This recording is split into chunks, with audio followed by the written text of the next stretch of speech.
order. We are a little bit tardy, but I appreciate your patience, and we'll kick it off with the Pledge of Allegiance. And see, I waited just in time for our friend Joe to join. Perfect timing. Okay, I pledge allegiance to the flag of the United States of America, to the republic for which it stands, one nation, under God, indivisible, with liberty and justice for all. Okay, super.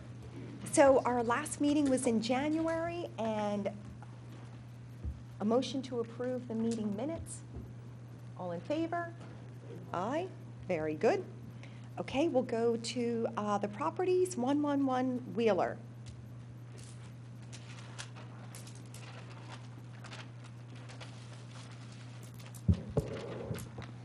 Okay, by now we should know you very well. Yes. Hello. Hello. Well, I'm Brian Madsen from Mominy. We're here for 111 Wheeler Lane. I guess the first thing I noticed on the agenda, it states that 18 trees are proposed to be removed. There's 6 trees proposed to be removed. 4 of them are in good condition, and 2 of them are in poor health. Okay, so maybe this is supposed to be 8, is that instead of 18? 6 total trees are being removed. Okay.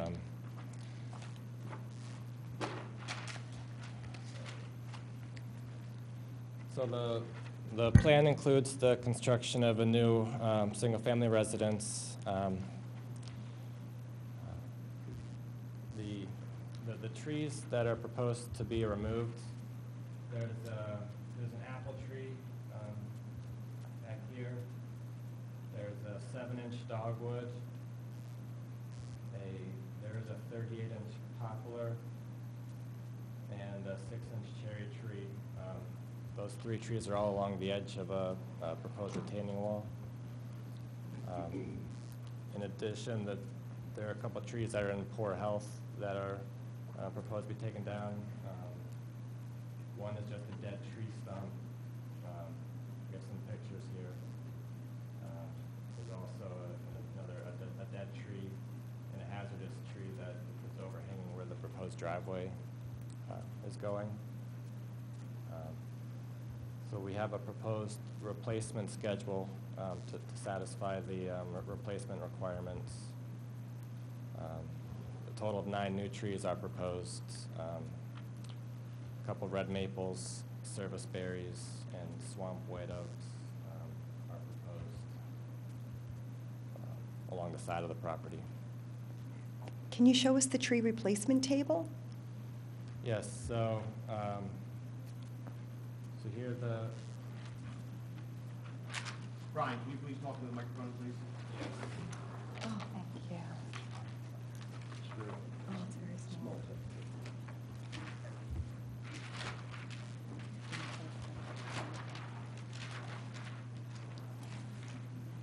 So of the trees that are in good health to be removed, they're noted here as the 6-inch cherry, 7-inch dogwood, the 15 and 18-inch apple, and the 38-inch poplar.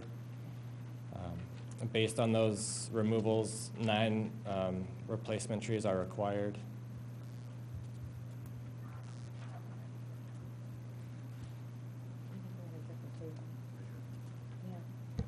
Brian's pointing to a different table. So there should be a landscape plan L-CP in the set. I don't think we have that.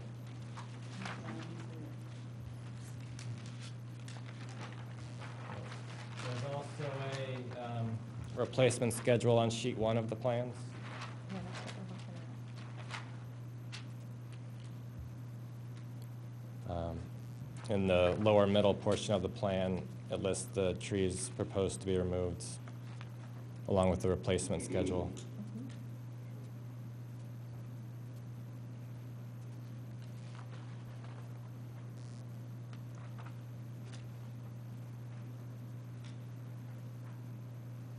Okay, and apologies, Brian, I can see where you have 11 replacement trees, 4 being large canopy. That looks great.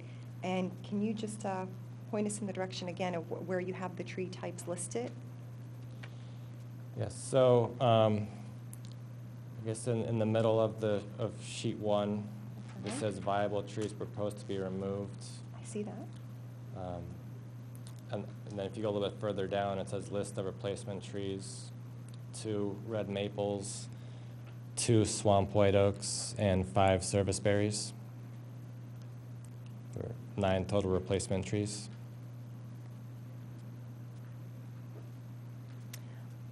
I'm sorry, I'm confused. I have this drawing, and it's sheet 1, and on it, it says that there will be 6 trees removed, 1 large canopy, and the other 5 are small. So that would be 11 trees total, which you have shown correctly here. That looks good. But I thought you just said 9. 9. 2 of the trees that are proposed to be removed are dead. It's been verified that replacement trees are not required for those 2. Okay, so instead of 11, this should say 9 here. 9. Okay.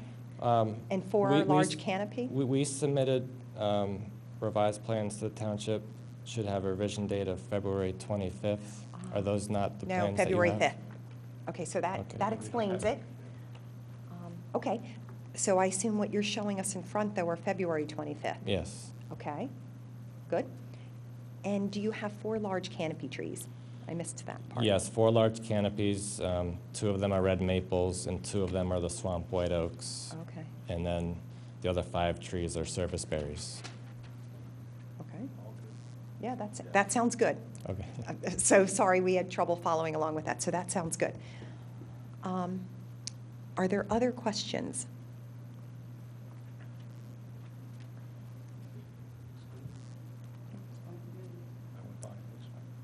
Okay, good. All in favor? Aye? Great, thank you. All right, thank you. Thanks, Brad. Yeah. Okay. 145 King of Prussia Road?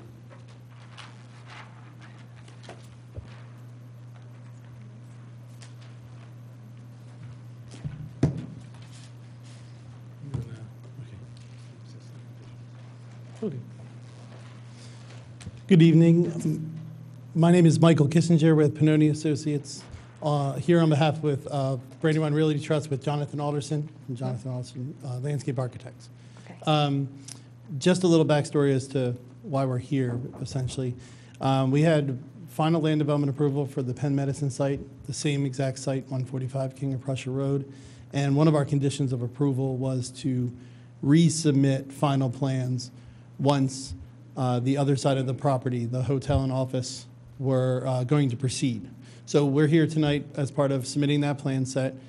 You'll notice they are identical to the Penn Medicine plans that were approved previously. So nothing has changed on the property, and I can show you that. But either way, Jonathan's here to talk about the different plans and everything. But I just wanted to give you a background as to why we're here. So Matt, any comments first? Because you looked at this as well. Yeah, I mean, we were very happy with the landscape plan and the planning plan when we approved it. That hasn't changed. I think if there are any minor changes in the planning plan, we should hear about it.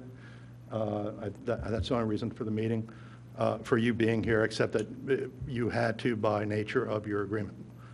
So really, there's nothing to really approve that we haven't approved already. So I have one question. On the tree removal list, it does say on there that does not include Norway maples, ashes, or other invasive trees. Is there Norway maples on the site that are being taken down? There's a couple of ash tree that have actually come down since this plan was put together. In fact, I think... Which I think the ash trees are fine Yes. to be taken down. You Yes. don't need approval for that. But for other invasive trees, I know for other plans, we have asked No. for compensatory trees. No, the trees that are shown on the plan to be removed are the only trees that are to be removed. Okay. As I said, there are ash trees on here that have actually been removed by the township Okay. since this plan was put together. but we've accounted for everything, and we've got compensatory trees to take their place. That plan hasn't changed. So it's the same plan, just, I guess, a different owner for part of the site.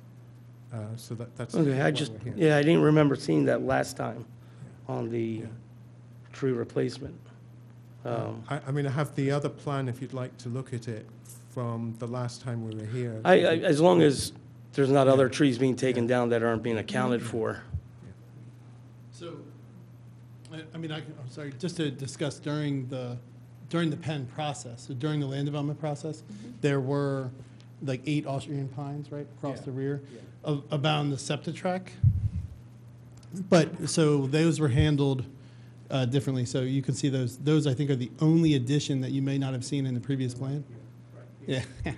I'll let the landscape architect do it. Yeah, so initially, we're still within the compensatory tree count. We're still fine. Okay, But as the site was getting developed, the arborist looked at these trees which run along the side of the railroad track, and the Austrian pine, they were in a hazardous condition. okay, So they were added to the list. We still, when we counted them as against the removals, we still are above the number that we need to provide. You know, we could have argued they were unsafe, but we didn't. We just Right. put them in the number. got it.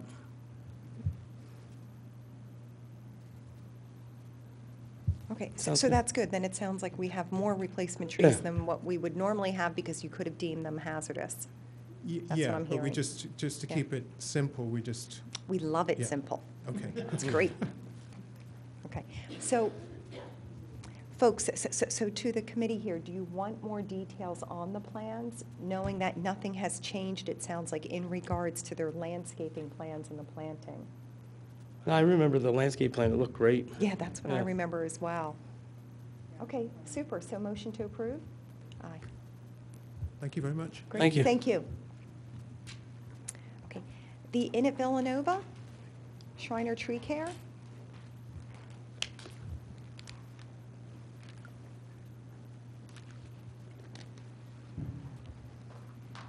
Good evening. Welcome. We are here I'm actually Ryan Day from Shriner Tree Care. I'm here with Pete Nevis Sosa from the Crane Man Incorporated. The Crane Man Incorporated runs the Crane School, which is an educational tree removal course supported by the TCIA and the ISA as well. And we're here because we selected the Inn at Villanova as a venue that could both host the quantity of people that attend the program, and they also had trees that were in a condition that warranted removal. So we actually together approached the Inn at Villanova and asked them if their facility would accept the opportunity to host the event there.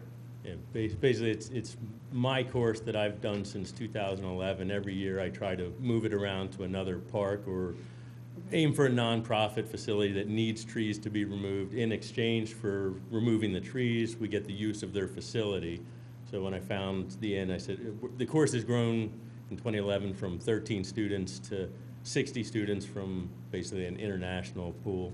People come from Canada, Washington State, all over. It's the only course of its kind in the world right now, you know, for what that's worth. But yeah, the site, when I found the site and just saw the trees, the ash trees and the declining beech trees and poplars there, that it was a perfect site. And to house 60 students, I kind of can't do the course at a small township park as much as I'd like to anymore, Yeah. because to put a classroom with the instructors, 32 instructors and volunteers that help me run the course.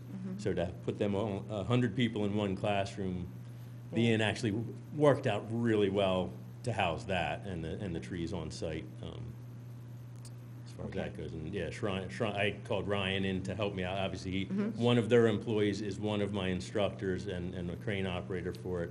And obviously, I'm a crane company, not a tree company, so Ryan working in the Yes. township, I asked him for help to make sure everything was all in place before we get started. Yes. Okay.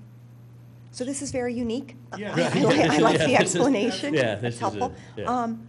Okay, and so my understanding is the Inn at Villanova is before us because they are removing such a large quantity of hazardous trees, because otherwise normally we would just see you listed under hazardous trees, and John would go out and inspect them, and we would say, we would just accept that and say, okay, you wouldn't typically come before us.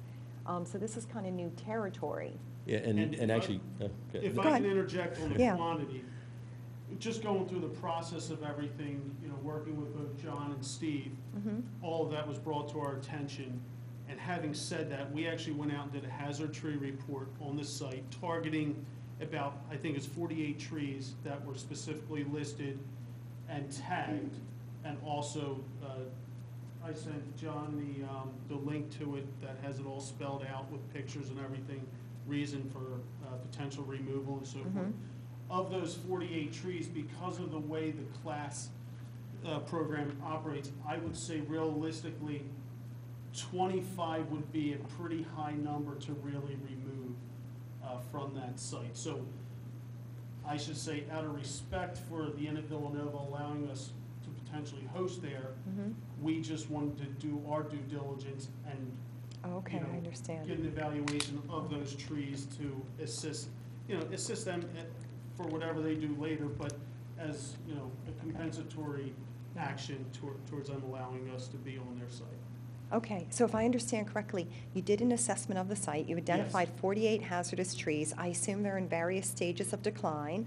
Yes. Okay, and you are thinking that you will remove about 25 of them, and then, 25 of them would be a realistic number to work within, yes. I would say 25 would be the high end, just because of the way the course operates. Yeah. It's not by any stretch of Yeah, it's not, production. it's not a production environment essentially, because we're training, they're all arborists that are the students, and some Yeah. of them have 30 years' experience. Yeah. But, in a training scenario, my instructors, when I took them for a walkthrough, they reminded me of 2 years ago where they said, Pete, remember you spent a day and a half taking down one ash tree yeah. 2 years ago. Yeah. So the reality is, we always say, we're not going to start a tree that we're not going to finish. We're not going to leave anything, just a pole or a log. Everything we start comes completely down and everything is disposed of. But the promise, to the inn at Villanova, as far as what, there's, I can't, it's something that I do as donation work, essentially, to work out. So there's no expectation on their part to say, oh, you didn't take down all the trees you said, because I don't guarantee a number. I just say, we're gonna take down as many as we can, working safely. It's not production, it's a training seminar, but we need to also have enough there so that we don't run out of trees. But like I said, the 48, there's no way we would actually get to every one of those. So what's going through my mind is knowing that our interest is the shade tree canopy. Yes. Are there ways in which you will prioritize which trees to take down? Maybe it's the most hazardous, and can you speak to that and also speak to perhaps the heritage trees that are within this number of 48 and how you'll determine whether you take those down or leave them standing? Sure, that's a really good question. Obviously, I think we're going to work, starting with the ash trees. John, you were Makes out to the site and saw some of the trees. Many of the ash trees have been affected by EAB to this point. So we're going to start with those, and many of them are in a parking lot scenario that, so they're right now, and I don't want to call them an immediate threat, but they could be potentially hazardous in a more timely manner than what some of the other trees are. And as we get into some of the larger trees, we're going to be really looking for things, really evident cavities that are of significant size, significant decline, I would say over 50% decline in canopies. And sometimes the location might dictate if one tree or another gets decided on over another. Only because there's a few that have, leans to them or have a more, a target that might be more up to getting hit than another. So there's going to be some thought given to why this tree over another without question. We want to preserve obviously what's sustainable out there, but at the same time, you know, get out what is most hazardous at the time. And there's no treatment program right now for the ash, correct? I'm sorry? There's no treatment program for the ash trees currently? Honestly, not that I'm aware of. Yep. But if there is not, obviously a discussion can be had with them. But again, this was not a solicitation of Yeah. generating revenue, it was more solicitation for a place to host an educational course. Right, and it sounds like the 21 ash trees that you've identified, you're saying that they're already infected. Many are either dead or in severe decline, Yeah. either through EAB. A few of them are structurally compromised, which have lost sections, or, you know, just the percentage of dead growth in the canopy Yep. is evident. Okay. Okay, and then the one thing I wasn't clear on, though, how many heritage trees do you have out of, let's say, the beech and the poplar listed? There are, I believe, give me 1 second here. Sure.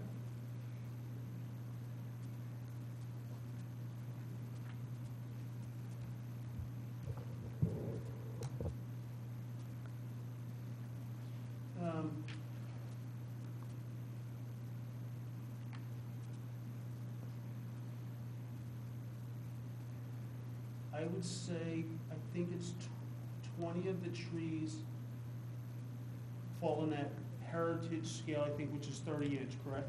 Mhm. Yeah. So That's a lot. it is.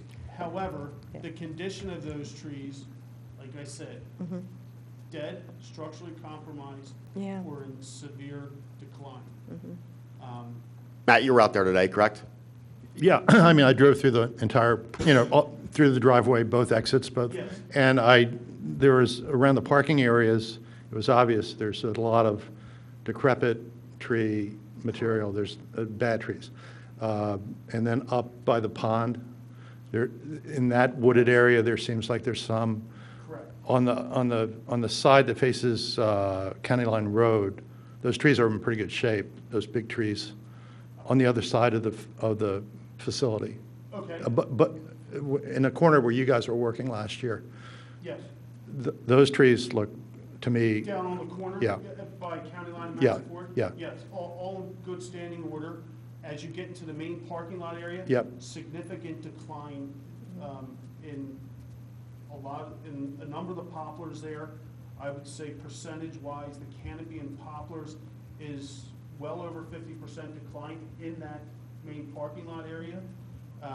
And that percentage could be actually a little higher.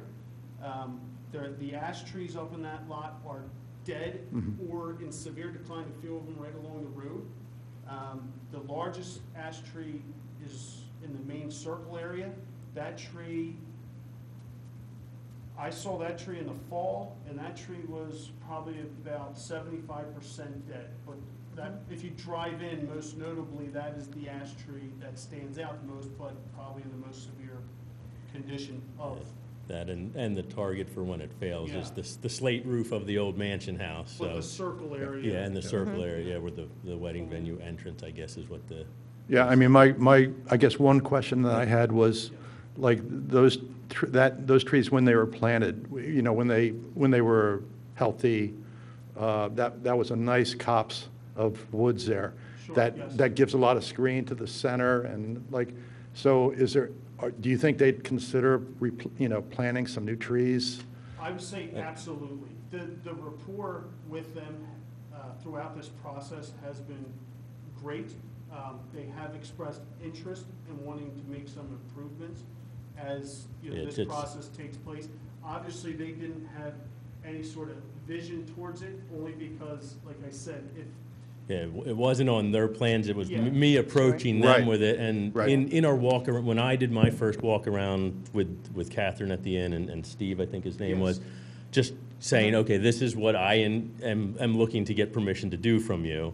And they said, okay, well, they just in comment made Right. that, oh, well, if that stuff is gone, then we could put an ornamental or Sure. do other plant, Sure. they've already, obviously it's me speaking for them at this point, but Yeah. they made mention that, oh, well, that would open up opportunity to re-landscape as, obviously they want to keep it a desirable looking Yes. site, I think, you know?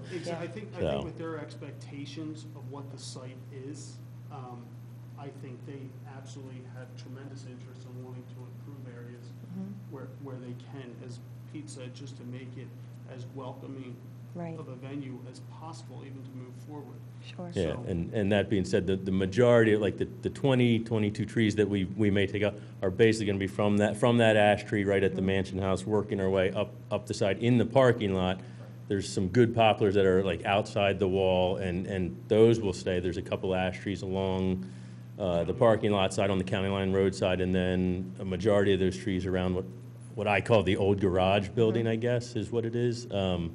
So those ones there, and then the beech trees in the parking, the back parking lot that's a hillside between the lower road and the back parking lot of that garage area. And when I met with my instructors, they said, we might not even make it out of, like right here, don't even think we might. There's a big poplar down in the lower lot that, codominant, that if it does fail, it's kind of gonna land on the railroad tracks there. That I had high hopes, because that's like a big tree to take down for the course and whatnot, but my other instructor said, Pete, we might not even make it to that one just because of time restraints of the training. I said the size of the trees and the training process, it does move slow, but they're big, good trees for training because of the structure of the trees and the fact that they are, we're not in the business of taking down healthy trees. Like, Right. you know, I've had other sites that like, oh, please take this one. And like, no, there's no reason to take, I'm not even an arborist, and I know there's no reason to take that one down, so. Yeah. Okay. Well, it's a very interesting collaboration, and it certainly by our bylaws sounds fair to be taking down trees that are deemed hazardous, but any questions? No, I think it's a great thing you're doing, helping out other companies. One thing I would suggest, if you guys could, when you do like in the morning, your safety meetings or anything like that. Oh, yeah, there's maybe kind of JSAs or- include that you're working in Radnor Township, and to encourage any other companies, the arborists, to be registered with the township. right, Because right. that's a big thing that the township is trying to do, is have tree guys registered here. So maybe including it if there's any Oh, guys yeah, from. yeah, I mean, that's a even good something, idea. me not And just, actually being I the mean, throw it arborist, in but the yeah, safety if- meeting or something like that, you know? you can give me I the- would absolutely, I'd be Yeah. more than happy to do a little Oh, yeah, that's, and well, Mike, presentation yeah. right off the get-go. Yeah, around that'd be- that. I don't see Pete the Crane Man on this list. He will be. You know, But give me a I think pen. that's a really good idea, James. Yeah. And John, if you wanted to pop your head in there, if your schedule That's a great allowed. idea. Oh, yeah, please, yeah, we That's a great obviously, we idea. invite everybody to it, kind of thing. Yeah. And who's doing, are you guys going to do all the cleanup too? Like, Oh, yeah. Yeah, it's all going to be Oh, taken yeah, care yeah. of? Bandit Industries Yeah. actually donates 4 chippers to the course. Oh, and- cool. And, you know, this course is hugely industry-sponsored, basically. I mean, originally, I shut down my whole company to do the course. At this point, Okay. now that Shriner has their own crane, I pull them in too to Yeah. defer some of my costs and whatnot, but it's basically. Another thing is, if you guys, we love trees here.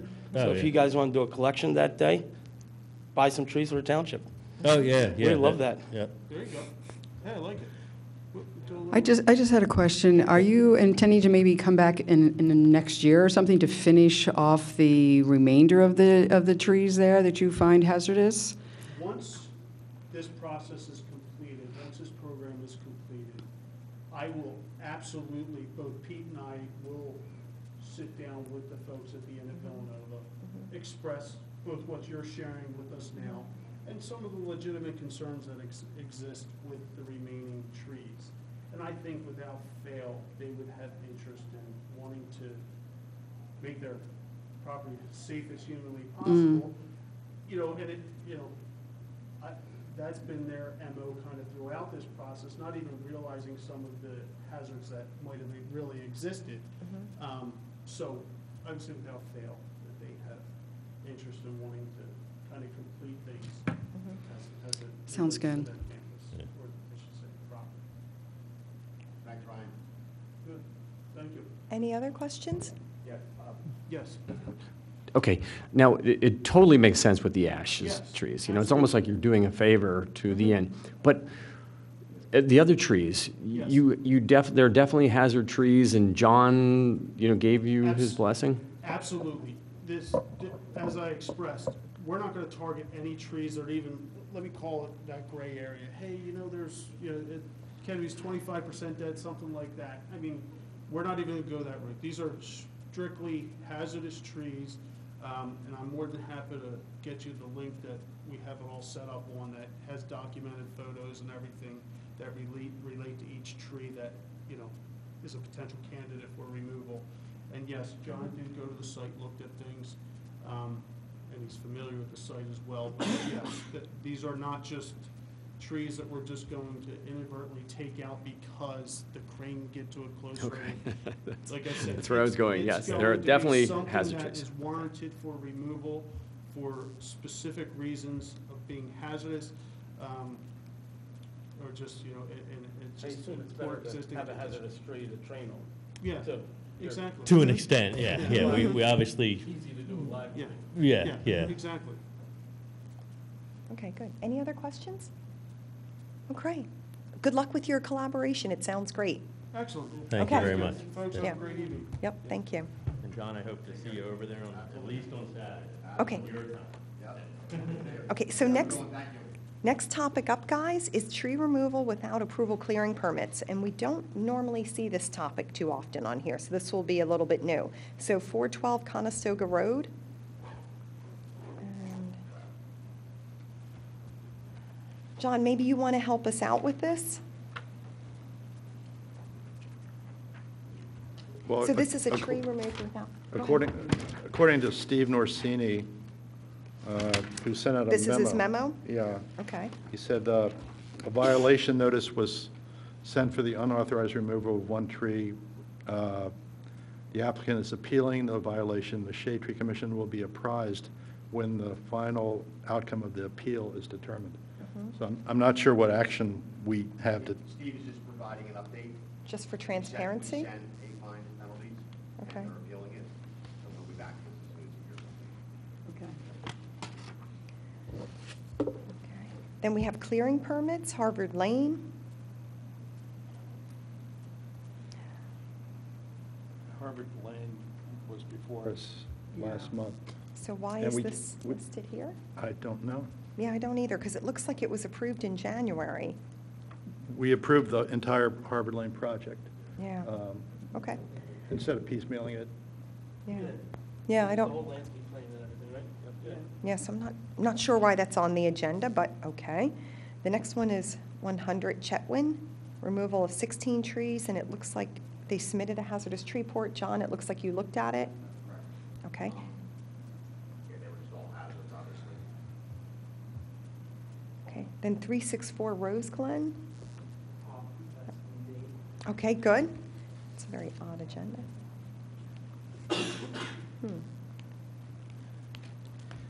Good evening, I'm Matthew Good evening. Palino.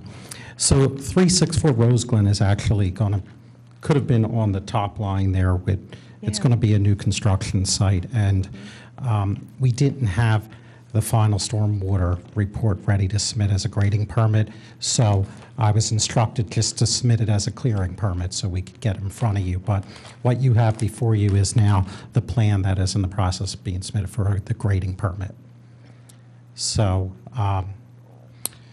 I guess you could sort of, in your mind, think of it that way, and I have all of the, Yeah, I'm not exactly sure why it was a clearing permit, but in either case, you're right, we can think of it as if it's an item under new business, because I Right. think that's where it would typically belong. yes, and Okay, I great. have, and so I'm prepared, you know, the plan is, That's great. should conform with all that, I guess.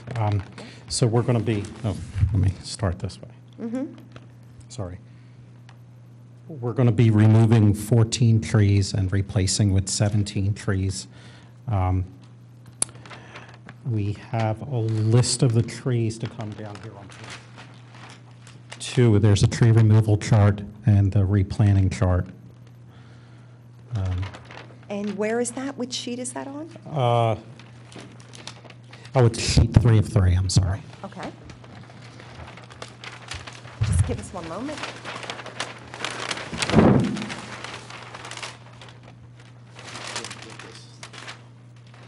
Okay.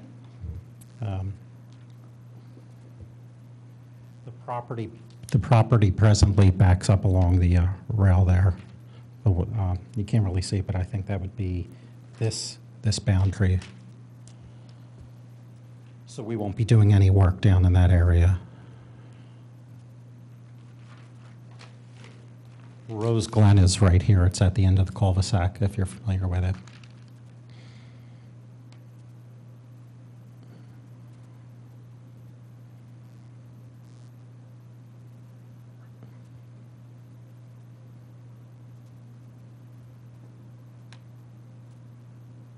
Okay, so it looks like you're taking out 17 trees and replacing them with 17 trees. I was, well, I'm reading from the thing, it's 14. I didn't actually count the excess, though.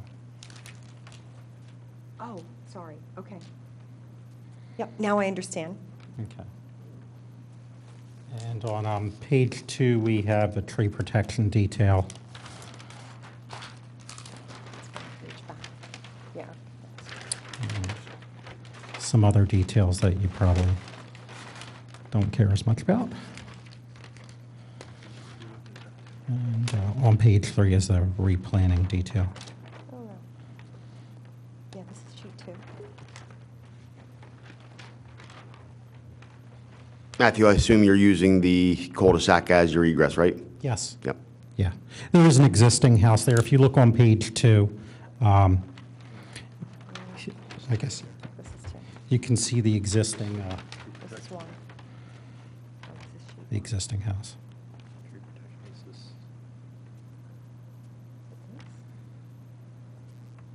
Yeah.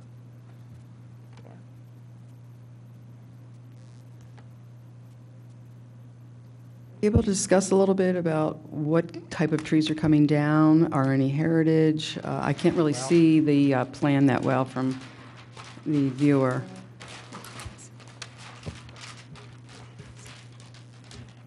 Right, if you look at the tree removal chart, none of them are heritage trees. There are 3 that are 19-inch to 230-inch, and of course, they're all identified, each one with the X and, you know, the corresponding size and type. And then the replanting chart has some proposed replacements, which is, you know, we're flexible with that. When we build this house, we try to make them nice, and so we're, you know, not opposed to hearing recommendations if there's a tree that if you guys don't think is appropriate for whatever reason. So you really feel like all of these are necessary for your construction to be taken down? There's none that can be saved? That's what the engineer's feeling was. In my experience, it's almost better to err on the side at this point rather than us leave the site and then 3 years later the tree comes down or the property owner takes them down and he can take down 4 or 5 trees a year and you get no replacement for them. At least this way, if we do it up front, you get the appropriate replacement.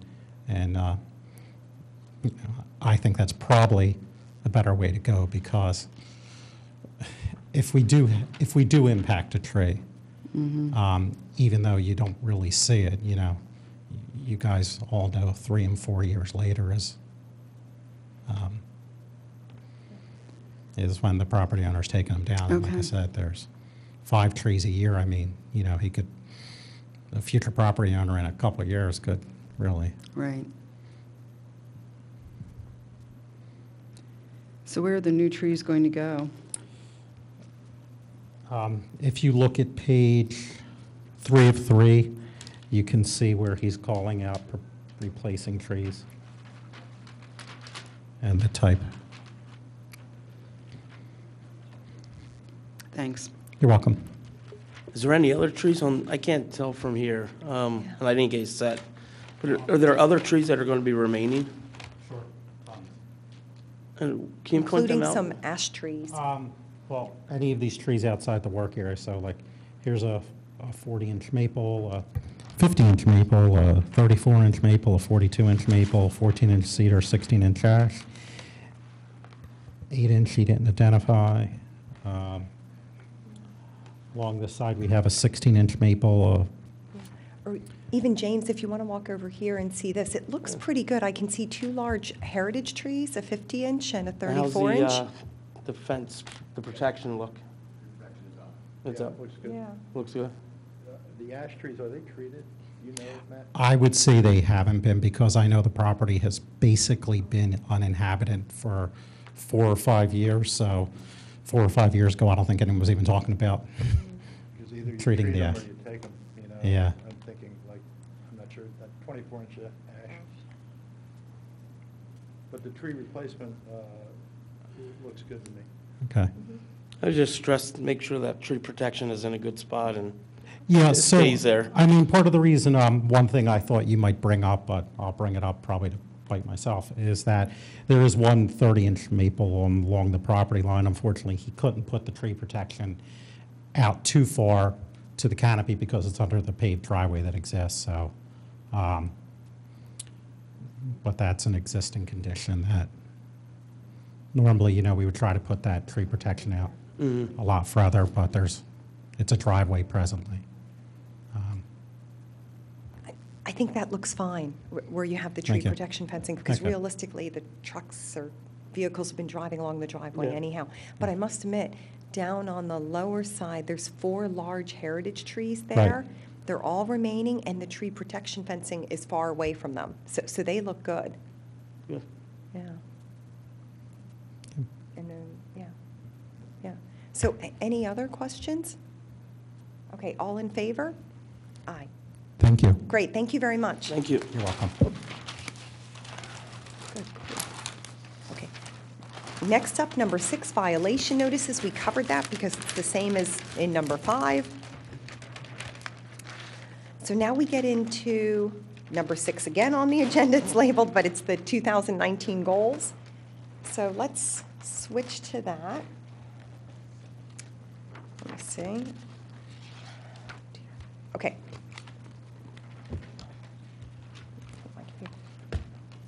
So the main focus of this tonight, folks, will be the top one, implement the Master Street Tree Charter. And in particular, my recommendation would be that we focus on the spring planting, because that's right around the corner.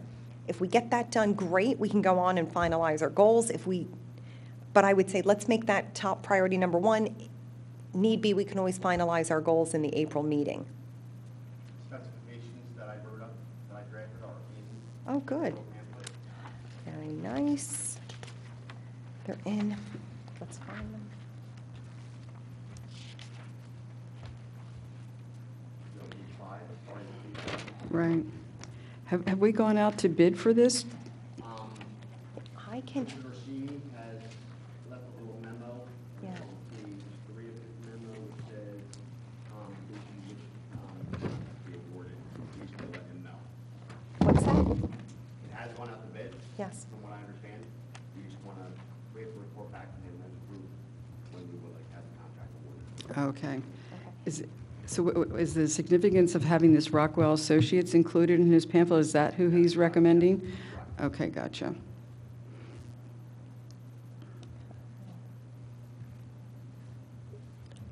For John, for the bidding, are we choosing the trees or who's picking the trees?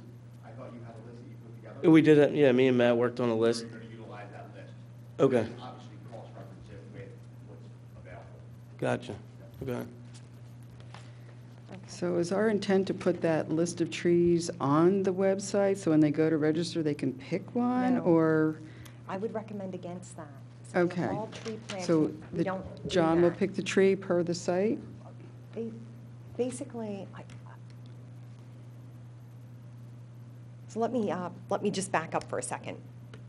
So I would say, I guess we'll look at this in 3 parts. Let's cover the trees, the scope, then let's cover the schedule, and then let's cover the communication. Kind of those 3. Okay. So around the trees and the scope, we asked James and Matt to put together a list.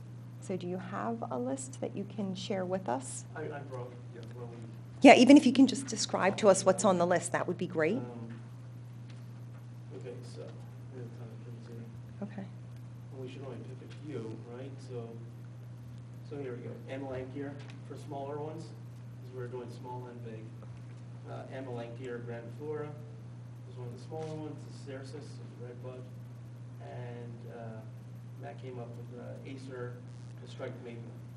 I'm not going to do the Latin names because I'm terrible at that. Some other small ones that I was considering was the dogwood, Corners, Florida, and Magnolia virginiana. I think we should stick to a few of those for the small ones. Yeah. And they're native as well, so. Right. And the redbud does great around here. Yeah. Okay. And then for the large trees? Okay, so the larger trees, Quercus bicolor, the oak tree, red oak, willow oak, and red maples. We also have beech trees, but I don't think a beech tree would be a good choice. We don't plant a lot of those either. Yeah, and I heard they're not fast-growing and they're wary to, like, underground piping work being done, that they're sensitive to that, their roots are. That is correct. And we have a lot of that being done. And in the Midwest, I think there's a disease coming this way, so. Okay. Sycamore tree, which we have a lot of sycamores in the township, so Okay. it's a possibility. Red maple, did you say that? Yes, got that? James, I thought black gum was on there as well. Yeah, Nissa, ginkgo, Nissa, Okay, black gum. Okay. Only male ginkgos. yeah, Princeton Century, upright male, good for tough hot and dry situations. But I think that's enough for, I would say so. 1, 2, 3, 4, 5. You've got 6. In the trade, right, John? Say it again? Not all those trees are in the trade, right? I could get all of them. Could you? Yeah. Great. Okay. Just getting quantities. Yeah. Okay, so that's why you chose so many large trees and so many small trees, so many different So we can varieties? Give everybody a choice. Okay. If it was up to me, I would go with willow oak, red maple, and Nissa, maybe. What's Anissa? Nissa sylvatica, Thank you. green gable. Okay, black gum. Okay. is, Okay. Okay. And on the small trees, I recognize the red buds. Are the other ones flowering as well? Dogwoods would be flowering, Amelanchiers flower.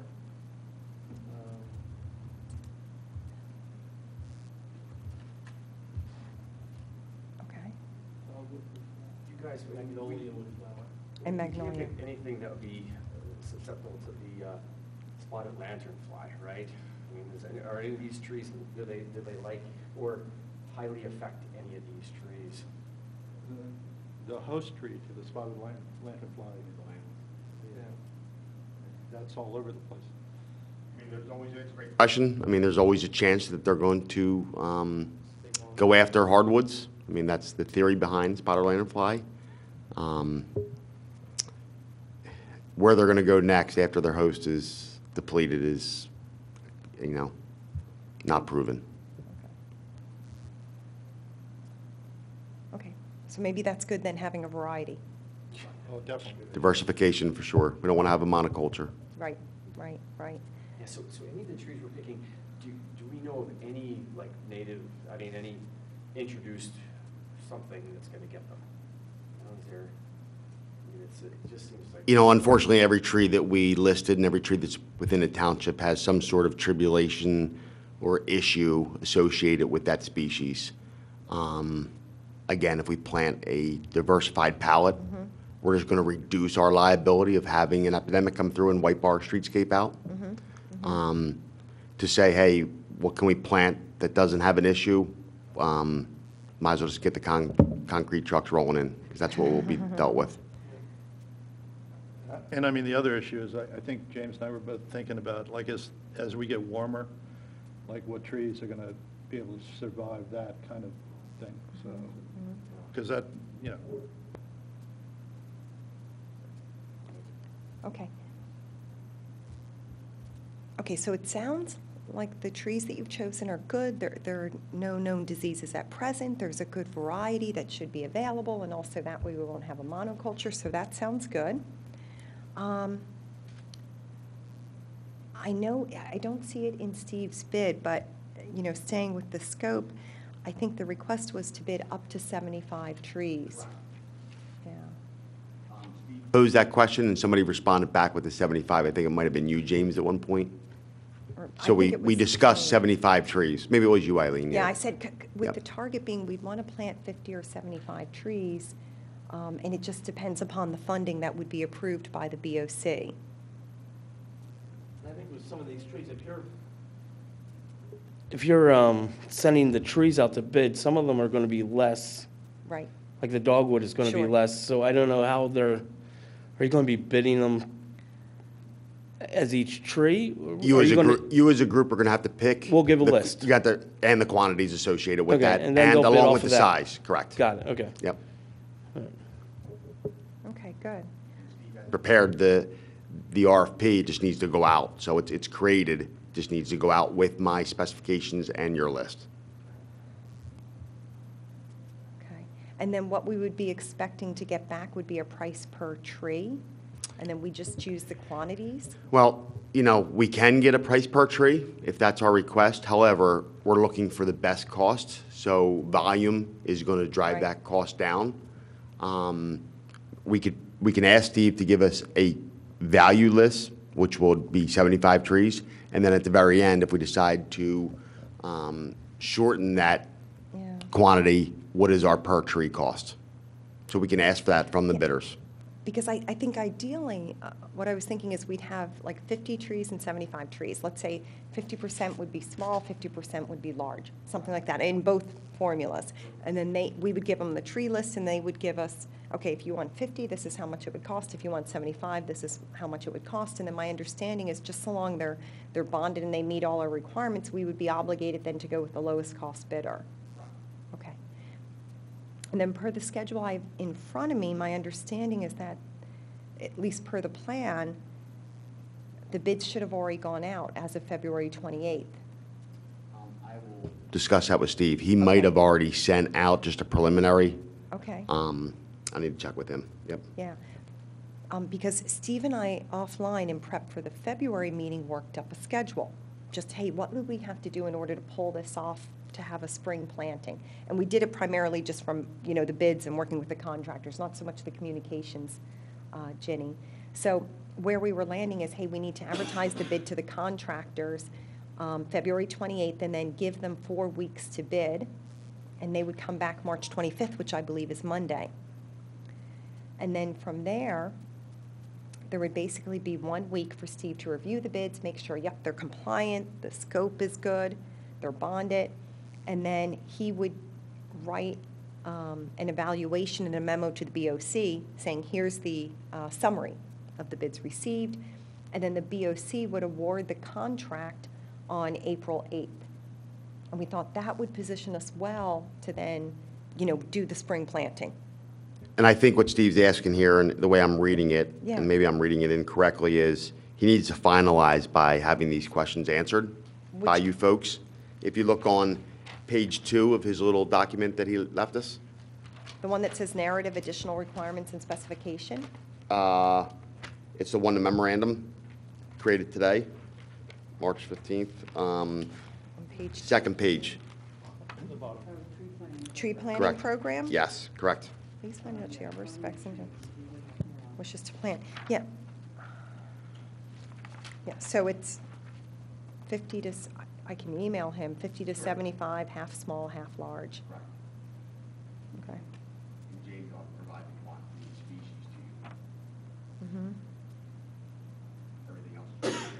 And the date you wish the contract to be awarded by the commissioners would be April 8th, as we originally outlined. So why don't we say, we'll go with 10 dogwoods, 10, whatever we pick. Okay. 10, 10, 15 for the small, and then we go 10, 10, 15 for the big. So then they have a sheet to bid off of. James, would you mind emailing that to Mr. Orsini? Yeah, sure. You guys just want to finalize a tree list and then. Yeah, let's do that right now, if you don't mind. So I'm thinking, okay, so small trees, 10, 10, 15 is 35. So we go, you like dogwoods, right? Yes. Can we just make sure that they're the Rutgers variety, Rutgers. which are more resistant Are to, those the Coosa dogwoods? that this is an actual American dogwood, but it's just a variety. Got it, okay.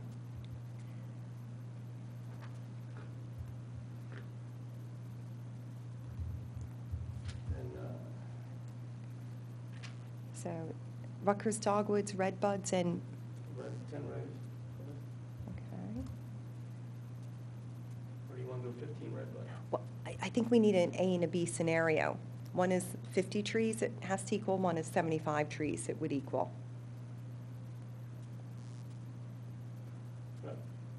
So if we choose 3 types of small trees and maybe 3 types of large trees,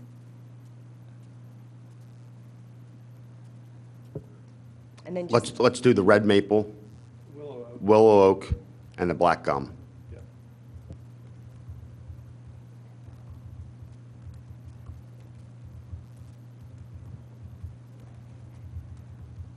you want to pick one more? One more for the small trees. One more for the large trees.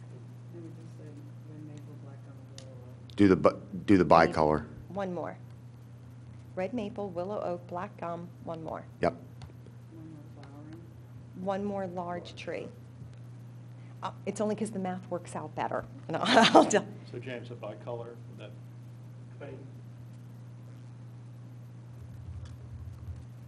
So 2 different oaks, the red maple, black gum. 2 different oaks. That'll be our shade. What's the other? Oh, a red oak. You want a willow oak and a red oak and a red? bicolor. A bicolor oak. Okay, got it. Okay, so this is what I would propose. Give me 1 second. Okay, so what we have here now is basically 7 trees. We have 3 that are small, Rutgers dogwood, red bud, and magnolia. We have 4 that are large, a red maple, a bicolor oak, a willow oak, and a black gum. We could simply say, hey, give us 10 trees of each in one bid, that would equal 70, or give us 5 trees of each, and that would equal 35. And I think we'll get quotes for both, and, okay, super. And Each, sizes. okay. Has them So specified. for the shade trees, we want to do 2.5 to 3 inch. 5 to 6 foot for the other ones? I would like to do it, yeah, 5 to 6 is fine. Yep. Okay, so let's see. So Steve has those proposed here. You guys tell me if you want to change this. All trees must be 2 to 3 inches caliper, measured at 4 feet from the ground, and 8 to 12 feet tall. It's number 6 on the list. For the Nissa, they have a taproot, right? I think they do, and if you buy a 2.5 inch or 3 inch caliper, then there is the chance that that they could be dug and cut that root. And so sometimes I think it's better to go with the smaller pot size for that. So, if it's available, yeah. So is there a way we could say that, just instead of going 2.5 to 3 inches? Because a lot of the ones we plant are on the smaller size. You can ask for a 15-gallon container. Yeah.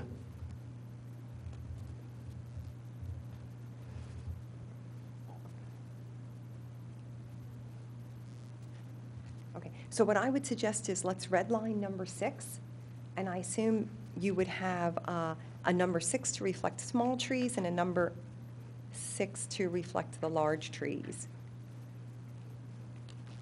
Does that sound right? Okay. Okay.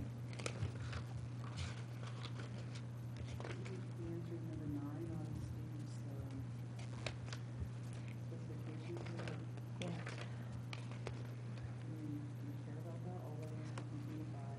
We do, because we want them to go in the spring, like versus in June or July.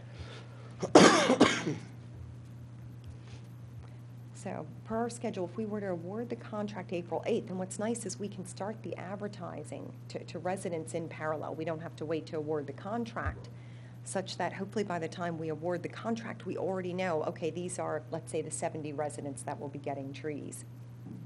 And then from there, it's working with them, you know, a stake in the ground saying, hey, is this the location you like? They can move it, you know, et cetera. So we probably need at least a good 2 weeks on that. So we're probably going to be into May. Yeah, like with survivability, Mhm. what is the best day? Like best, you know, the latest? that it- John, what do you- June 15th what's that? at the, yeah. What if we, should we target May 15th to have them plan it by? I'd say with timing where we are today, Yeah. because we're coming out of the gate, we're going to be busy, I believe we should ask for May 30th. Okay. Okay. Do they have to call utilities and everything? You have that marked down, right? Mhm. Yeah. Yeah, that's true. So that's going to take another 10 days. So they will have to call, and legally they can't dig for 3 days Yeah. after the response to one call. Okay. That takes some time. Okay.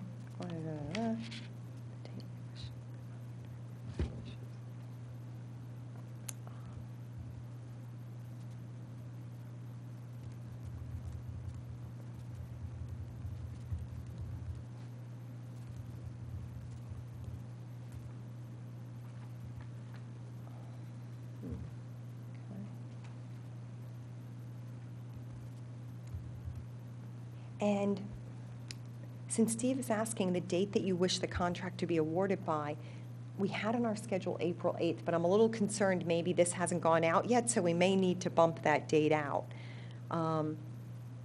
So it may be that we give them, let's say, 4 weeks if it goes out next week. So if it goes out the beginning of next week, by the time we get everything together, gets our answers into format. Yeah, it'll be April, Goes the end out, of April. We have to ask for at least 2 to 3 weeks. Mhm. Have it back, so that puts us, what, the first week of April, correct? Yeah, if it goes out the 25th of March, we give them 3 weeks. It'd be April 15th, give Steve a week to review that bid, give something to the BOC, that would be April 22nd. So we would award it at the latest by April 29th. I think we'd be fine, then we have all made plans. Yep, perfect, okay. Somebody's gonna follow Steve with a list? Oh, you better believe it. Okay, good. I'm taking notes, so it'll be in the minutes, and I'll follow up with him, no problem.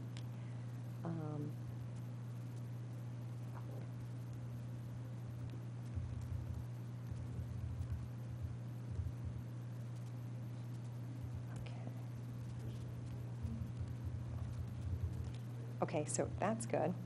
Okay, so I think we've answered Steve's questions. We've got the tree quantity, we've got completed by, and we've got the date we want BOC to approve. So I think we're good with what Steve needs in order to get this out. The only other thing, James, I'll need is the sizes, how we want to red line number 6. That would be my specifications. Perfect, okay, yep, okay, great. Okay. I'll send John and include everybody tomorrow in email. Mhm. So everything Good. will be in there just to confirm. Okay, super. Okay. So I think that takes care of the scope. That takes care of the schedule regarding the trees and the contractors. So I would say next, let's move on to communications. Ginny, you did a nice job drafting the flyer. Well, I worked with Kimberly on this and used her original draft from the, what was it, the fall one, I The fall guess. planting, yeah. Yeah. And so I got your email, Eileen, and we can certainly make did everybody, I sent everybody out this flyer, you all saw it, right?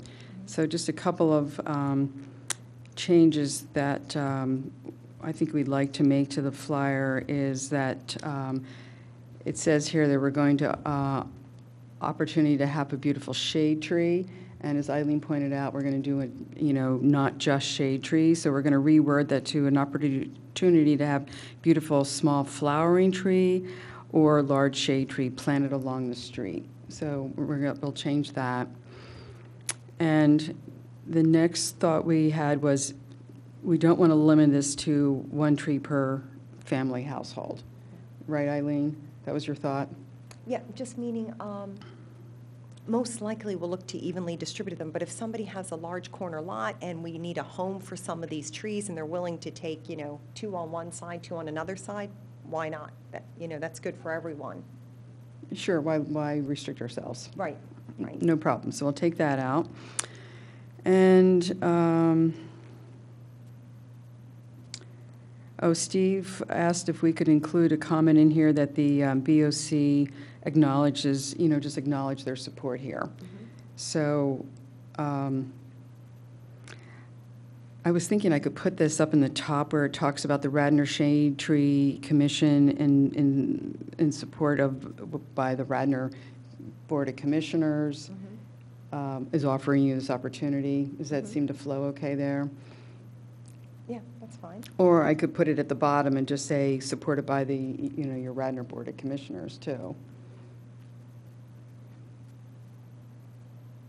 I think either is fine. I think I'd put it at the bottom. I think it will stand out more. I agree. Okay. Yes, that's a good point. Endorsed? Endorsed? Okay, rather than, yeah, that's a better word, thanks. Okay, so we'll put that at the bottom. Did anybody else have any other comments about the flyer, other than what Eileen had brought up? I'm gonna try and put our new logo in here. I don't know how creative Kim is to, obviously, yes, it would be great after you went to all that effort to come up with a logo. Or even the original person that did the work for us? I'll have to pay her. Okay, I mean, Kim's doing this for free. Okay, gotcha. And she has the original of this flyer. Okay. So she can, but. Just ask her. If it's easy, great. If not, this is fine. Yeah. So the flyer we were going to give to the commissioners to put out in their newsletter. Yeah. We're going to have Trish put it on our website. Yeah. The other thought was, are we going to try and put it in the Radnor magazine? I'm not sure what the deadline is or when that's coming out yet, but I think we have to pay for that. Or do we get, I sort of forget, do we get a free insertion? I don't know. We'd have to ask. Yeah, but I think if it's on our website and it's going to be, I think Gretchen said that they could also put it through their email with their conservancy and then goes out with the letters.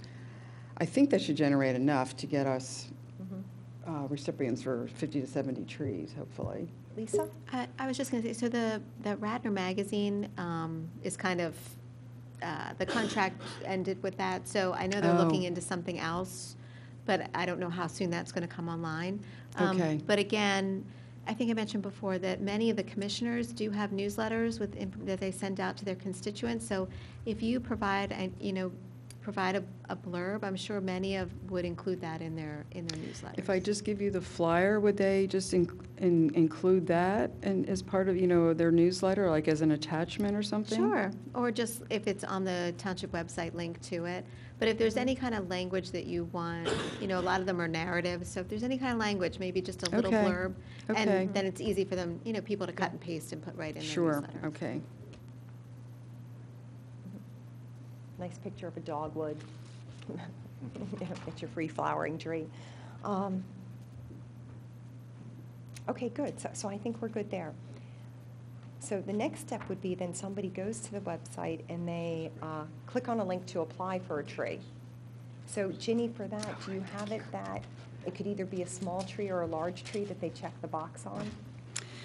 Are you talking about on the website now? Yeah. So now somebody's decided, yep, I want a tree, this is great, let me go to the website, they click the link. This is where typically, they need to register make a for it. choice. Yeah. Small or large, and then we will look at the location, and if there's wires, we will most likely recommend a small tree versus a large tree. That was the whole reason of offering small. I'm just looking here, because I think Kim gave me, she had a registration page that she worked with, I've forgotten her name, the gal in Public Works, though, who handled all the registrations. She did all the coordination. Maybe Lee McVeigh. Yes. Right. But that would be a difference between the fall planting and the spring planting, is that you'd want to offer this option. Either they would like a small flowering tree or a large Right, we'd have tree. to edit the registration page, for that. Okay.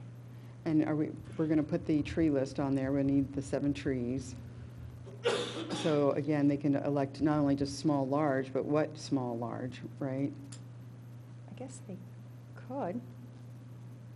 I guess we could Are try. we going to leave that up to John to, and the, whoever gets the You know- contract to decide what would be best in their location? I think I mean, we could do it two ways, guys. We could either just make it, hey, you pick small or large, done, or we could allow residents to pick small, large, or no preference, and then try and honor their preference.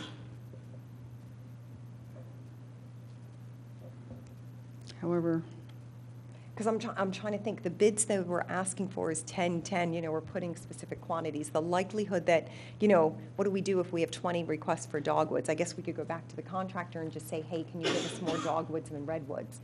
But it would be a little bit of a negotiation there. Just remember, yeah, I mean, if it goes out to bid with those quantities and sizes, and we come back and we change it, it's going to have to go out to bid again. I think we're going to make our lives no, really, no. really complicated if we give them too much Small, choice. large. Yeah. Small, large. Lisa no had a great preference. idea, do a first come, first serve. Yeah. And that's then when fine, the, too. when the species are used up and the sizes, Yeah. Yep. Okay. Yeah, go ahead. Thanks, James. Yep. Registration page 2. Okay.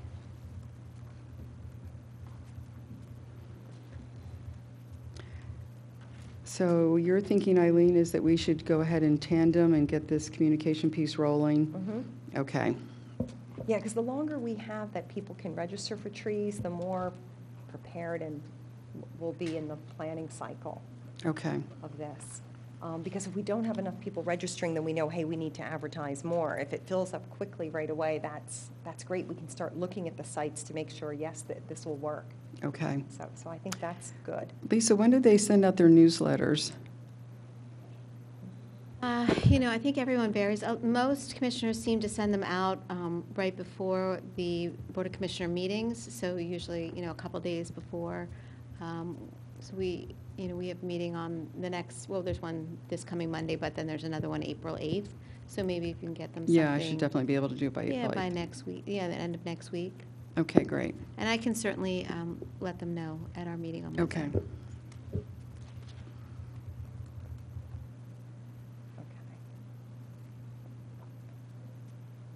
Okay. Anything else on the communication side? Okay. So we've got the bid side done, the scope, we've got the schedule done, we've got the communication side done. The back end then would be the implementation, which I think we can work out with Public Works later. Right, okay. Anything else that we need to do to make sure the spring planting goes off? Okay, sounds good. Okay, so it's 7:49. So now we would work our way through the goals. Okay, so does that make sense? Everybody still have enough energy left for that? Okay. Okay, so I think we're good on number 1. Implement the master shade tree charter, complete the tree inventory, and basically do a spring and fall planting. So I think we're good there. Number 2, we had proposed to keep the ordinance current and effective. Let me see. And Joe, this is really where last year you had volunteered to take the lead in updating the ordinance. Right. And I'm not finished with my research. I'm Okay. sorry, I have no update at this moment. Oh, that's okay. It's a 2019 goal. You Oh, have good. basically the whole year. Oh, all right. So Thank you. you're good. Okay. the only thing that I ask is if we can definitely bring up the bamboo. Yes, absolutely. Something I'd like to talk about tonight and get a motion to start moving that forward. Yeah, absolutely. It's important.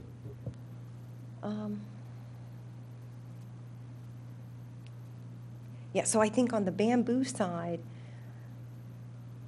we have some feedback from the BOC, and where we left off, it was somewhat mixed, but I think the whole tenor of the feedback was they were aligned to letting residents who have bamboo keeping it, asking residents not to plant new bamboo, but no fine, and no burning. I think that was it. You're right on the money. So Okay. what we were saying is anybody that had it is grandfathered in to the ordinance, okay? We just need to make sure that they maintain it where it's not protruding onto other people's properties. Yep. Second, obviously, is nobody can plan it going forward, starting with the revision date of the ordinance. I guess there was mixed feelings, as Eileen just pointed out, about fines and penalties. I personally believe that the only way you can enforce something is through fines and penalties. Thoughts about that, fines and penalties? I agree with you, John. I don't think anything has the teeth in it if there's no fine behind it. I totally agree. Put this gentleman in charge of all bamboo. Okay, that's great. And then do we name what the fine is, or do we say subjective to, Gives a review by the township arborist? yeah. That's fine. I also recall that they wanted somebody from the Shade Tree Commission to go to the BOC and present this. Well, that's an absolute, yeah, you're right, Ginny. I think on all things going forward, we have to be there to be an advocate for what Yeah. we're asking on approval and. Thank you, ready to Mr. Golis, answer for doing that. questions. What? I don't think so. I got bamboo. Oh, you have it But yourself. then you'll maintain it, right, No, I right. think Conflict where of it was- interest. Where Commissioner Booker left it with Mhm. us when he was here Yeah, was, yeah. you need to redo what we sent the BOC had little areas where they nitpicked it because Yeah. they saw things that were illegal, like Right, burning. there was fire, And all those things and one of the involved. commissioners said, there's no way anyone's We're going to. eradicating all that stuff out. We're gonna keep it as if you're grandfathered in, you need to maintain it. Going forward from the revision date of the ordinance, the bamboo, you cannot plant it. You cannot purchase, plant, or install bamboo on your property within Radnor Township. And upon review by township staff or the zoning arborist, I believe fines and penalties would be as simple, one paragraph. So whatever that document was has to be redone. Yeah, and I Correct. think it just needs to be a one-paragraph statement going to the BOC, keep it short and simple. Again, people are educated in Radnor. People Yeah. aren't planting bamboo every day. Yeah. We're going to have the mishaps where people go online to Google and say, how do I screen from my neighbor because I don't get along with them? And the first thing that pops up on the top lines are bamboo. It's quick, easy, cheap, very rapid. It's very unlikely that's going to occur on numerous occasions in the township. I just think we need to have a deterrent in there. So I have an idea, a proposal. John, since you seem to have a really good idea of what this would look like, would you want to jot down that paragraph? I will. And then in that paragraph, could you also put the why? Only because I think, can you put the why, the rationale? Absolutely. I think people are more apt to adhere if they understand why you're asking them to do this. Okay, I that's mean, wonderful. John, Thank you. didn't we have something in there as well about, let's say somebody does want to get rid of it?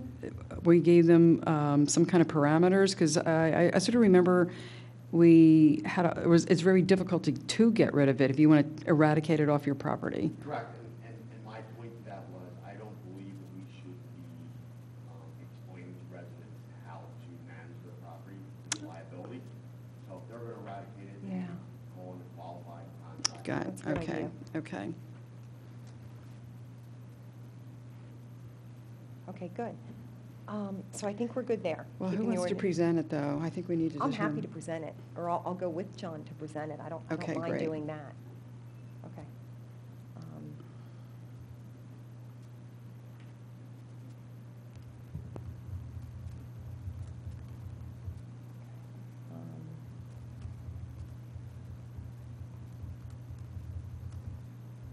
Okay. Then the next one was serve our residents via proactive communication. We had this last year, so it's just, do we believe that's still important?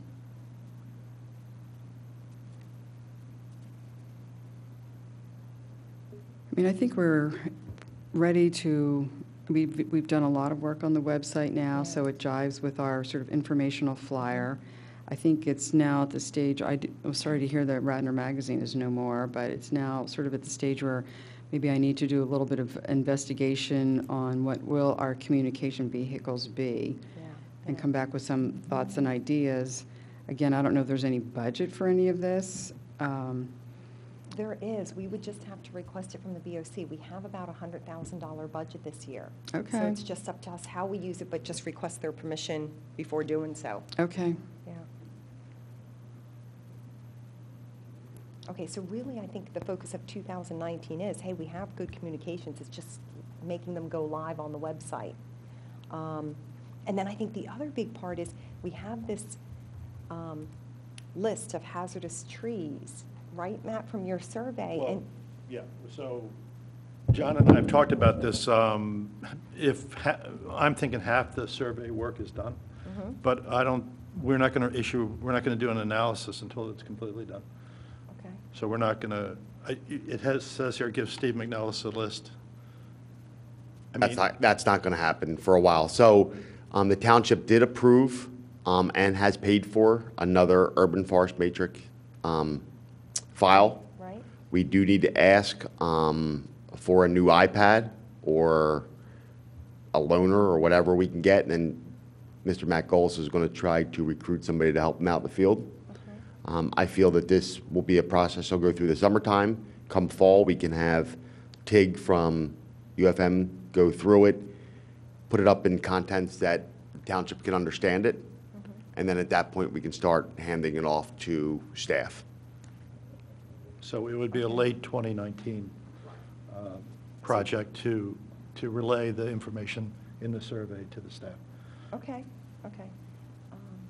I just think going into doing two analysis would be No, that's okay. awkward. I just didn't know, since we already know the hazardous trees, don't we want to start removing them in 2019, and then we'll have more hazardous trees listed by the fall of 2019 and remove those in 2020? That's what I was thinking, like, don't you want to do it in two phases? Because the hazardous trees you identified last year, aren't they potentially going to fall this year? But do we have the budget for that right now? I mean, has it been approved? It wouldn't be our budget, it would come out of Steve's budget. Oh, that's right, that's Public coming out of Works. Public Works, that's correct, you're right, Eileen, yep. Yeah, and we could do it, like, we could give them, because you have them listed by the stage of decline. Yeah. Severe hazardous, and Steve could prioritize them in that order. Matt, even simpler, do you recall, I mean, through your notes, if there were trees that really stand out that were a severe risk? Yeah, there were some like top level. Yep. You know, How I would say- hard, how hard would it be to generate, and you don't have to pull it off the urban forest matrix, maybe you can just do it freehand, give us a list of where they are. If there's 10, 15 trees, that should be pretty simple. Yeah, I think it was more like a 65. Oh, But even Uh-oh. so, I think that would be I'd- so helpful I'd to have to- Steve. And then Steve could go through and say, okay, out of the 65, 20 are on right-of-ways, and the other 45 are not.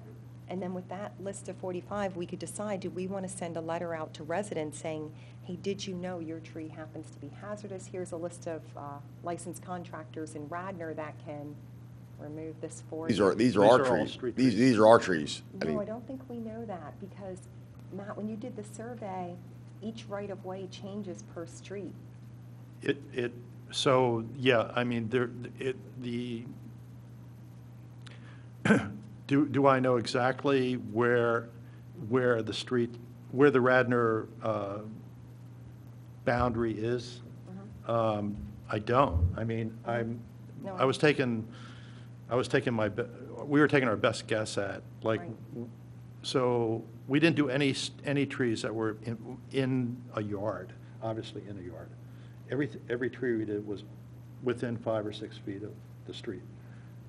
Yeah, So, I think okay, well, why don't we give it a try? If Steve says they're all within the right-of-way, then that's great, we're done. And if he says, hey, these 10 are not, then we can notify the residents. so John, is there a program to run, or do you just want me to manually go through it? you know, we're not gonna hold everybody up tonight. Call me tomorrow. What we'll Okay. do is we'll send the HML file to TIG Okay, and let TIG pull it off for okay, us. great. All right? Okay. Yeah, so we'll start with that. Yep. Okay, so we think it's about. Okay, great. Okay, so it sounds like we're good there. Okay, then manage our shade tree fund. I think that kind of goes without saying. We have to have a budget, and we have to live within our budget, and, oh, but one thing, I had an action item from last time. So the question was, why was $25,000 not transferred into our budget in 2018? So I speculated a reason, but I did check it out with Bill White, and he said, yes, that's correct. It's because we already have a high balance, you know, maybe like $120,000. So if we're not spending the money, we certainly don't need an additional $25,000. So instead, they gave it to other township budgets that did need the money, which I can't argue with. That sounds pretty smart to me. So it's kind of a use it or lose it. So I think we're good there. Okay. Number 5 is partner with our stakeholders. So obviously the Board of Commissioners, and I think that's going well. We've now got Lisa and Richard, so that's super. Conservancy, we have a lot of support from Gretchen and Laura, thank you. Wayne Business District, we did reach out to Christopher Todd, but he really has his own project going with the Radnor Township. So I don't think we need to do anything there. I got a little news from, I went to the Parks and Rec meeting last week, and I was talking to Claire, and she mentioned that she was wondering whether we could survey the business district, the trees there. And I said, well, that wasn't our intention, but then that was a separate project, and we were steered away from those trees. Correct. But now she's wondering about, because she's on that board, and she's wondering whether we could do that. And I think that would be a question for Mr. Norsini. I'm sure he'll watch the video tonight, so he's hearing me. Yeah. I know there was an RFP sent out for design of the business district. I don't know if it's gone anywhere. I don't know what the current status is, but there's a lot of infrastructure issues there with lighting and so it's a little bit more than us getting involved for sure. Okay, but just in terms of the survey, the tree survey. I think we have to wait and find out because Let's ask Steve what we should do for sure. Yeah, because that may already be included in their RFP, and there's no sense you double dipping. Okay, and then the other part, we had listed contractors, developers, and Radnor Township staff. So these are tree contractors, I think of them as. Okay. The other one I'd like to put down, I'd love to do some benchmarking with some other townships to see what they do. So I'll just list that. And that might play into what Joe is doing with the About the ordinance. Oh, yeah, Joe, that could be really helpful. Other townships, like so for instance, even Matt and I, when we went to a tree conference, we met somebody who has our same type of role at, I think, Abington. And the way they run their shade tree committee is very different than the way we run ours. Like, they don't practice enforcement, they practice more so initiatives, they get grants. And so it may be interesting just to get ideas from other people, hey, what are you doing? Yeah, and that could help you with revising the ordinance. Like, maybe somebody has an ordinance that they think is really effective and it's current. Maybe that gives us some good ideas. I like it, yeah. Okay. I'll do that. Okay, good. Okay, I'll put down other townships. Okay. Number 6, provide input on key issues. Emerald ash borer, storm and electrical line concerns. This we had as an action item for someone to follow up and talk to Pico Cable Comcast about tree trimming practices. Joe Blackburn is the liaison. The idea being that the way the trees are trimmed today are apparently not so aesthetic. So I know Jay Cable, the 6th Ward Commissioner, is intensely interested in this. Oh, good. And has already been reaching out to Pico and Bob Z. And so maybe Jake would be a person we could talk to about this. Super. Okay. I think James, I know James gave me a blurb to put on the website about the emerald ash borers. So we do have some information on there. Okay. Super. Okay, and I think we can continue that. We'll use the website for key issues. Information about the spotted lanternfly, obviously, as well. Yeah, I think James may have given us information on that. Did he? That sounds Okay. familiar. So I want to make Yeah. sure that's on there. It's Yep, very I'll list it important. here. Spotted lanternfly, got it.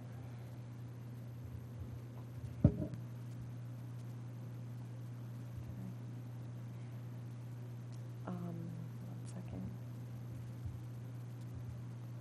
Okay, be green and efficient. I think we conquered this goal, and we kind of went back to paper a little bit in the middle. I know. I know.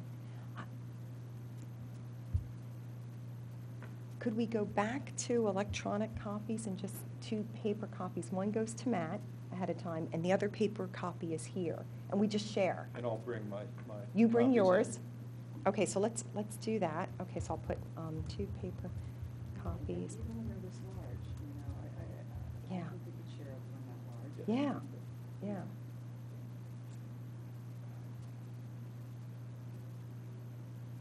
Okay, so 1 to Matt. Okay. And then new proposed goals. We had 2 on the docket.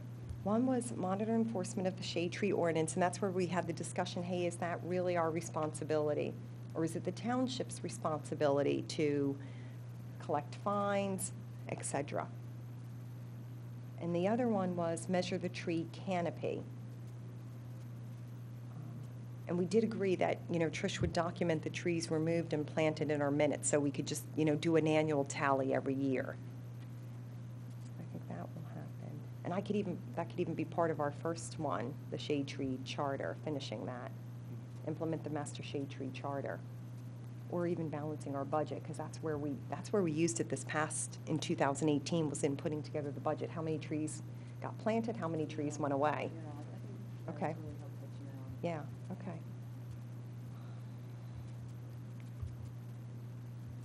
And I guess, so regarding the tree canopy, do we want to look at other ways to measure that beyond the urban matrix tool that we have right now?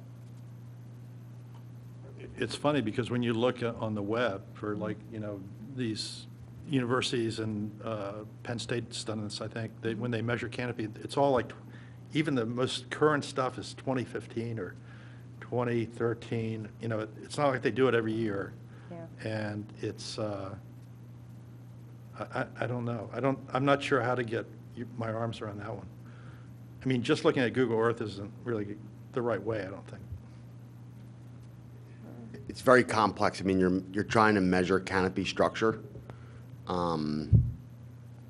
We're doing it now through drones, so I hire a company that comes in and does all the measurements through drones. It's very expensive, and I'm not doing it on the scale of the entire Radnor Township. I'm doing, a couple thousand trees at a time. It's something we can talk about offline, though, for sure, and come up with some ideas. Okay. Just wondering, in real estate, we look at Google Earth Maps, and if we're trying to determine an area for purchase or whatever, we just use the simple square foot measuring tool on there. I mean, is that too simplistic to go through and look at the tree canopy and, measure the square footage of it? I mean, you know what I'm saying? That's one tool. Again, you have to be to scale, obviously. And, you're drawing around canopy coverage. And there's it's very subjective. underlying issues. There's trees that are not seen because of another existing canopy. So it's a little bit different. Yeah, it's just You could probably wild come up with guess. a broad, Yeah. generic size.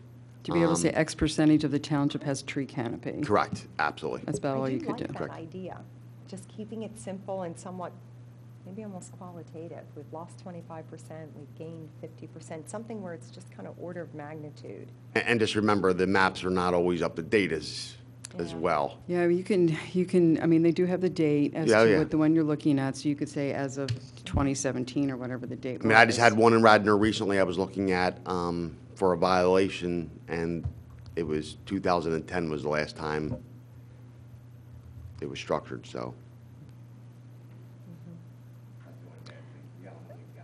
So you think some of Radnor Township, last time it was done was 2010? Nearest date on this one tree, yeah. Wow. I'm surprised by that. I would have thought it'd been more recent. Yeah, and some of them have 2017 on there. It might be too wild of a guess. I don't know. I know. Why don't we explore it? I would say, yeah, let's explore it, and then at least as people ask, we can either say, yes, we can do it, or no, we can't, and this is the reason why we can't. Because I do think that's a popular question. Okay. So I'll add that to the goal.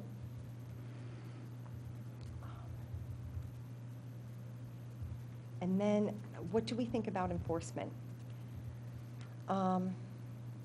This would be assuring fines are collected, and again, it goes to, is that the township's job or our job? I agree with John. Yeah, I would, I don't think it's I- enough review. Most of the times, I'm writing up the violation, and I never even hear what the fine is, or if it's collected, and it's really none of our business.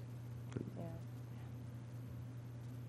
I would agree. I'd rather leave that in the hands of the township to work with our residents to figure out the fines. I'd rather see us being proactive in how do we plant trees and help developers, help contractors protect existing trees. I agree. I think, okay. Okay, so I'll take that one off. Very good. That's it for goals. Okay, so that's pretty good, guys. So we have the same 6 as last year, but refined, moving them all forward with the new one of explore how to measure the tree canopy. Okay. Very good. Okay, so I think what's left on the agenda should be fairly quick. Old business, I would say let's leave that old and table that. Hazardous trees, there's only 15 Cornwell Circle. My guess is I better go to the next. Okay, there is a bunch listed. Okay, correct. Okay. This will help with our budget at the end of the year to have all these listed. And then trees removed by Radnor Township. These would be trees taken down by Public Works. So any questions on the hazardous trees removed by residents or those removed by Public Works? I don't. John, I trust you've seen these. You're okay with them? I don't see all the township removed ones. Right. But Right, most of the yeah. time they're ones that have fallen over, or Yeah. we just had a tree fall over right next door in the concession stand on the weekend. So we did an inspection on Sunday morning, and out of the 92 trees within that area, there's 14 that need to come down. Wow. Okay. Yeah. They crushed the roof of the concession stand. And I can tell you that the trees in some of the parks around where people are and parking, there are a lot of ash. And they're dead. Many of them are dead. So it's not just that area. It's, Yeah. We have some big issues in front of us with this emerald ash borer. So, not something to bring up tonight, but we do need to discuss it.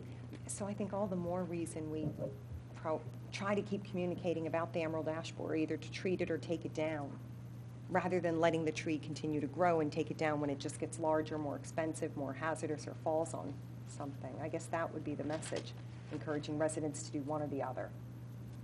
Okay. right. Okay, public participation. Thank you.